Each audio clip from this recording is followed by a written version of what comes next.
56 लोकांचा मृत्यू, 60 पेक्षा जास्त लोक बेपत्ता। महापुराने संपूर्ण देशात हाहाकार। ही घटना आहे एक शांत निसर्ग संपन्न बेट राष्ट्र श्रीलंकेची। हो, श्रीलंका एक शांत निसर्ग संपन्न बेट राष्ट्र, पण सध्या इथे निसर्गाने रौद्र रूप धारण केलं। हिंद महासागरातील छोटंसं द्वीप समूह राष्ट्र पण आज एका महाकाय संकटाशी झुंज देत आहे। मुसळधार पावसाने देशाचा मोठा भाग पाण्याखाली गेलाय। पूर, भूस्खलन आणि तुटलेली जीवनवाहिनी, दैनंदिन जीवन पूर्णपणे विस्कळीत झालाय।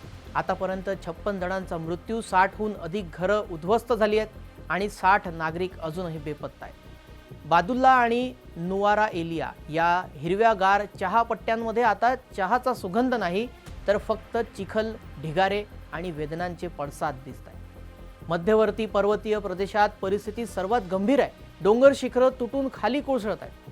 अनेक घरं क्षणात चिखलाखाली गाडली गेली। गावं तुटली, रस्ते पुसले गेले आणि आवाज बंद, कारण अनेक गावाचा बाहेरील जगाशी संपर्कच तुटला। सरकारनं तातडीनं निर्णय घेतले आहेत। सर्व सरकारी कार्यालये बंद आहेत, सर्व शाळा बंद करण्यात आल्या आहेत। नद्या आणि जलाशय धोकादायक पातळीवर पोहोचल्याने लोकांना घराबाहेर न पडण्याचा कडक इशाराही देण्यात आला। असे असले तरीही प्रलय फार मोठा आहे। भूस्खलनामुळे रस्ते बंद आहेत, रेल्वे मार्ग ढिगाऱ्याखाली गेले आहेत। कोलंबो हिल कंट्री कनेक्टिव्हिटी जवळजवळ कोसळली आहे।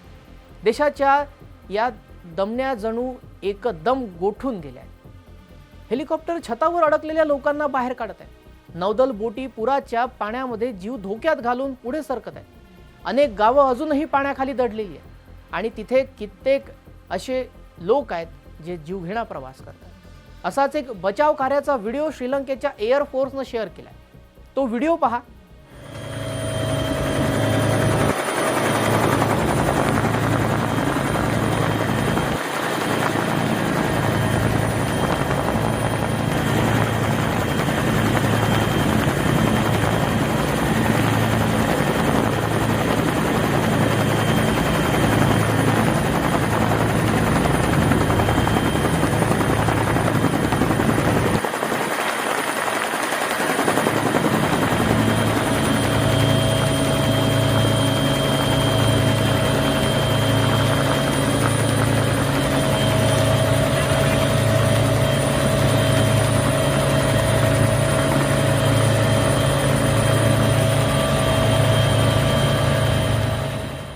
श्रीलंकेच्या अनुराधापूर जिल्ह्यातील अवुकाना या ठिकाणाहून एक अंगावर काटा आणणारी दृश्य समोर आली। एका उंच नारळाच्या झाडावर अडकलेला हा एक माणूस आणि खाली नुसतं पाणीच पाणी। वेळ कमी होता आणि जीव मुठीत अशी या माणसाची स्थिती होती। आणि मग प्रवेश होतो श्रीलंका हवाई दलाच्या बेल हेलिकॉप्टरचा। आकाशातून जवळ येणाऱ्या हेलिकॉप्टरच्या प्रचंड वाऱ्यातही रेस्क्यू टीमने दाखवली अविश्वसनीय कौशल्याची कमाल। हजारो फूट उंचीवरून धाडसाची दोरी खाली आली आणि काही क्षणातच एका जीवाला मृत्यूच्या दारातून परत आणण्यात आलं। हवाई दलाचं हे मोठं यश होतं। हा होता एक थरार, एक संघर्ष आणि एक अविस्मरणीय बचाव क्षण। अनेक गावं अजूनही पूर्णपणे पाण्याखाली आहेत आणि बचाव कार्य अखंड सुरूच आहे। ही आहे श्रीलंकेतील सध्याची खरी परिस्थिती।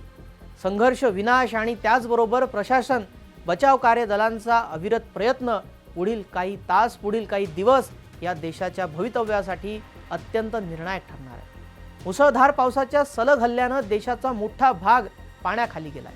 रस्ते, गावं, शेत जमिनी सर्व काही प्रचंड पुराच्या विळख्यात आहे। या महापुरातून हा देश लवकरात लवकर सावरो हीच अपेक्षा। पुन्हा भेटूया पुढच्या एका महत्त्वाच्या जागतिक अपडेटसह।